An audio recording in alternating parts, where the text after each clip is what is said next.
Imagine like viewing your own body, not as this finished, perfect biological house, but as a, well, kind of a bizarre multi-million year remodeling project. Yeah, full of strange heirlooms and, unexpected plot twists. Exactly.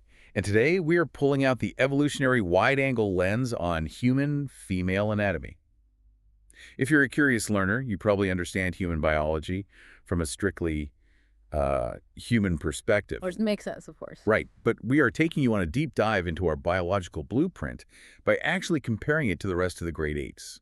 So we're talking chimpanzees, bonobos, gorillas, and orangutans. And it completely shifts your perspective when you look through that lens because we naturally tend to view our specific anatomical layout as like the absolute default setting for biology. Obviously, yeah, it's all we know. But comparing our anatomy to our closest living relatives really reveals that what we consider normal everyday biology is actually highly specialized.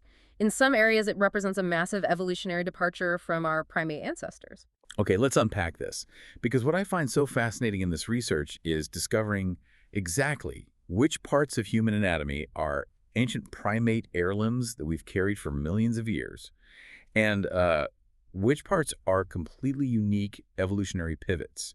Right. And to spot those evolutionary pivots, we first have to look at the shared chassis, basically, that we inherited from a common ancestor. The structural foundation. Exactly. Because we share a direct lineage with the other great apes, many of the foundational aspects of female reproductive anatomy are homologous structures. Meaning they originate from the exact same starting point in embryonic development, right? Spot on, yeah. If you look at primate tissue in early embryonic development, it is entirely undifferentiated. So it all looks exactly the same. Totally the same. The same initial cluster of cells, specifically the structure called the genital tubercle, that eventually becomes a clitoris in a chimpanzee, is the exact same bundle of cells that becomes a clitoris in a human. Wow. The divergence in shape and size, that only happens much later in the development process. So that shared embryonic starting point gives every great ape the same core architectural features.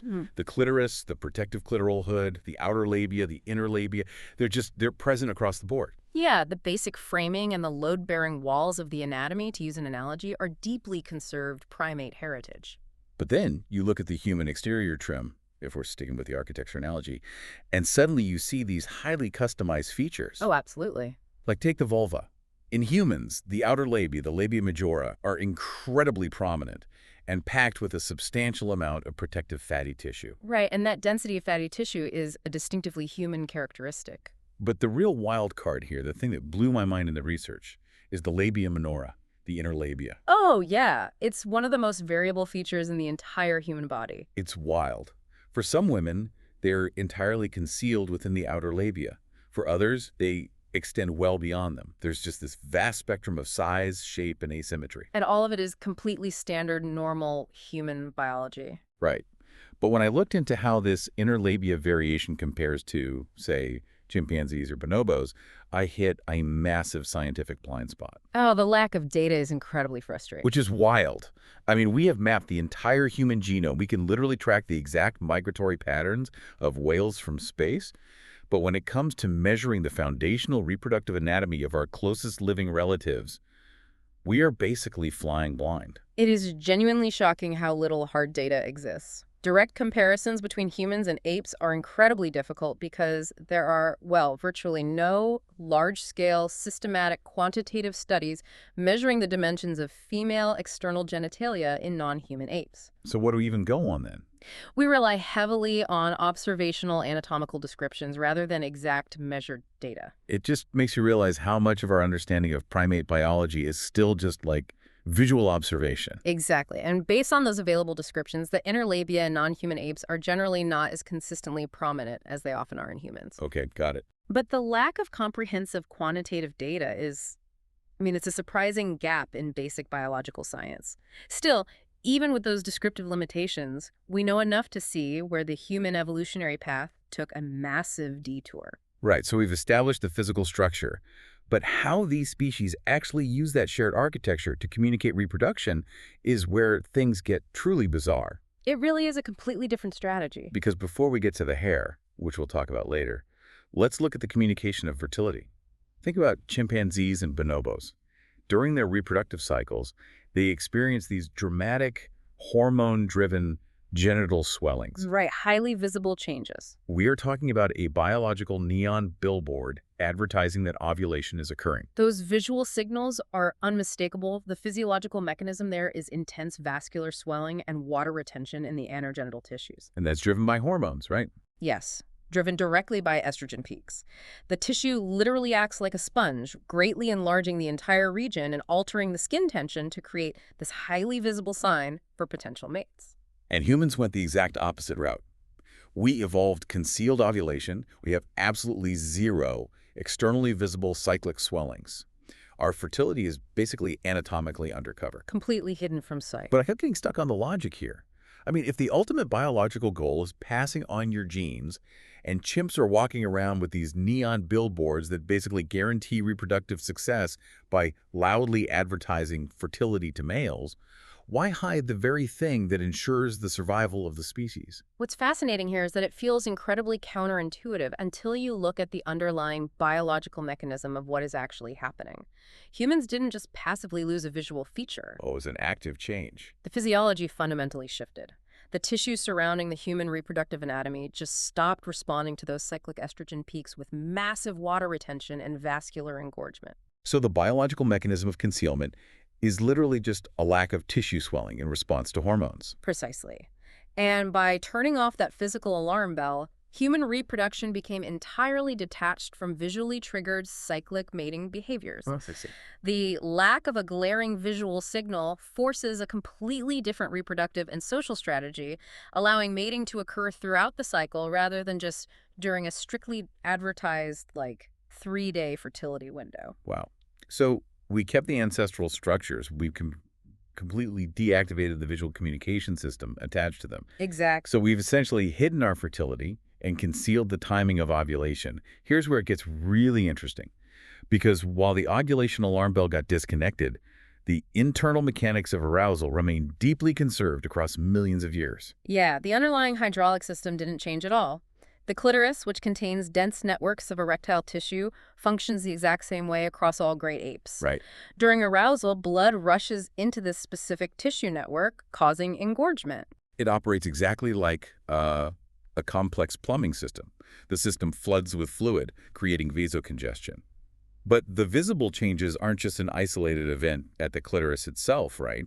It's a highly localized regional event involving all the surrounding tissues. Because that erectile tissue isn't just a tiny surface structure, the clitoris extends deep internally, wrapping around the vaginal canal. Right, it's huge internally. Yeah, exactly. So as the blood flow increases, the entire internal complex shifts and swells.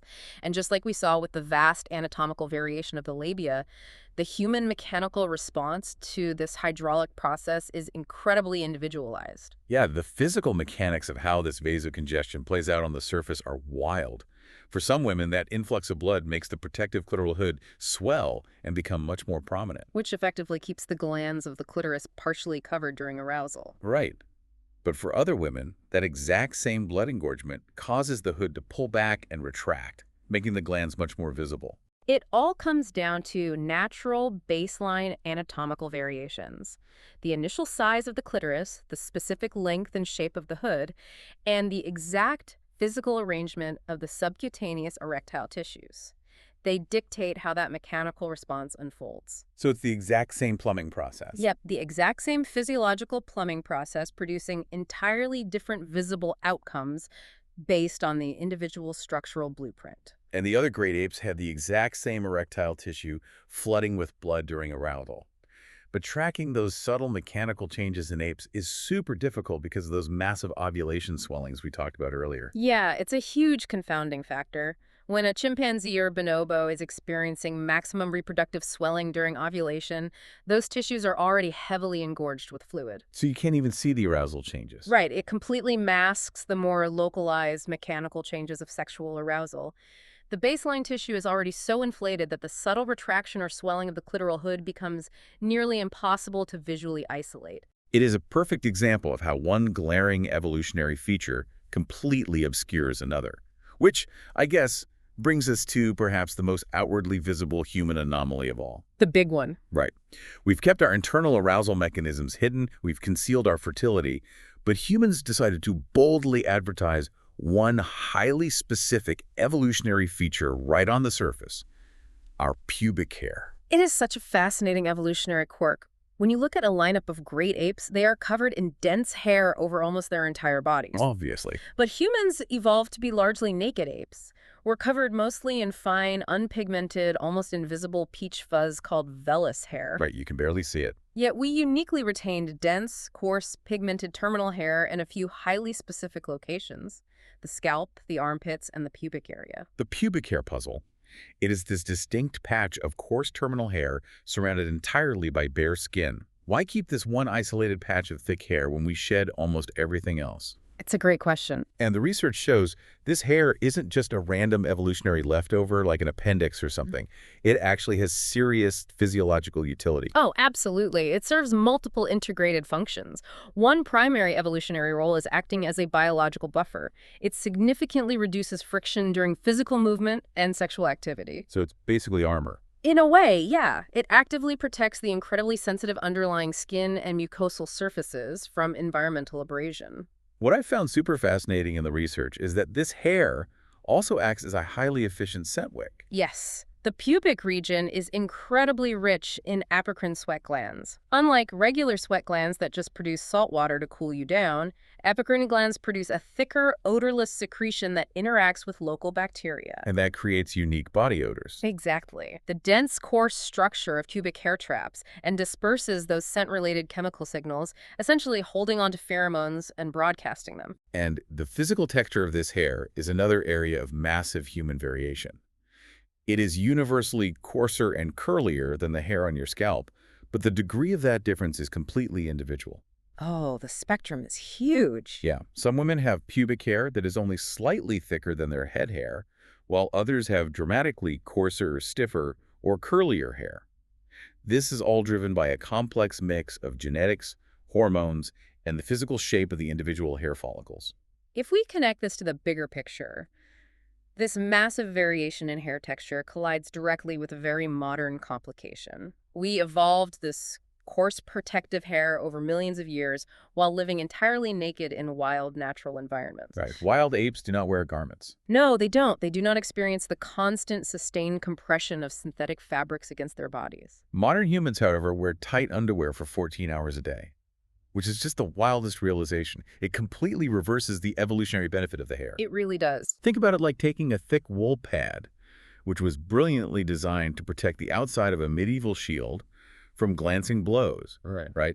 And suddenly stuffing that wool pad tight inside your shoe. That's a great way to look at it. The very thing designed to act as a buffer and absorb impact is now trapped, compressed, and causing relentless localized friction against your skin. Exactly. Yeah. That sustained compression pushes stiff, coarse hair continuously against incredibly sensitive vulvar tissues and delicate mucosal surfaces. It introduces a friction dynamic that is totally absent from our evolutionary past. Completely artificial. Yeah, and this clash between ancient anatomy and modern clothing perfectly explains why there is such a wide range of physical comfort levels among women today. Right, because some women experience absolutely zero discomfort, but those with dramatically coarser or curlier hair textures often experience significant daily irritation. Because of the underwear. Yes. Their ancient protective adaptation is essentially being weaponized against them by modern synthetic clothing. We took an ancient biological buffer and, trapped it in spandex. It really highlights a major theme of human existence. We are constantly placing ancient evolutionary adaptations into completely modern artificial environments. Which brings us to the core takeaway of this deep dive. Human female anatomy is a deeply fascinating paradox. It really is. It represents a profound dual legacy. On one hand, you have millions of years of deeply conserved primate heritage. We share the embryonic origins, the homologous structural foundations, and the deeply rooted hydraulic plumbing systems of arousal with our great ape cousins. But tightly woven right into that ancient heritage are these radically unique human evolutionary detours. The pivots. Exactly. We turned off the biological neon signs to develop concealed ovulation. We evolved highly customized, vastly variable inner labia, and we kept this isolated patch of coarse pubic hair on an otherwise completely bare body. The human body is basically a living historical document. It records both our shared primate ancestry and the specialized, unique strategies that allowed our specific species to thrive. We started this deep dive by talking about viewing your body as a multi-million-year remodeling project, rather than a static, finished blueprint. Your biology is living history. It's a great perspective to have. So what does this all mean? Well, it leads me to the final thought for you to ponder. If our external genital anatomy, and specifically our pubic hair, was engineered over millions of years to protect us in a completely clothes-free wild environment, how are our everyday modern grooming habits secretly working against that engineering? That's the real question. Right. When we engage in aggressive hair removal, or when we trap those delicate tissues in tightly compressed artificial fabrics day in and day out, are we quietly fighting a losing battle against millions of years of biological design? Thank you for joining us on this deep dive. Keep questioning the everyday biology you take for granted, and remember to look a little closer at the blueprint.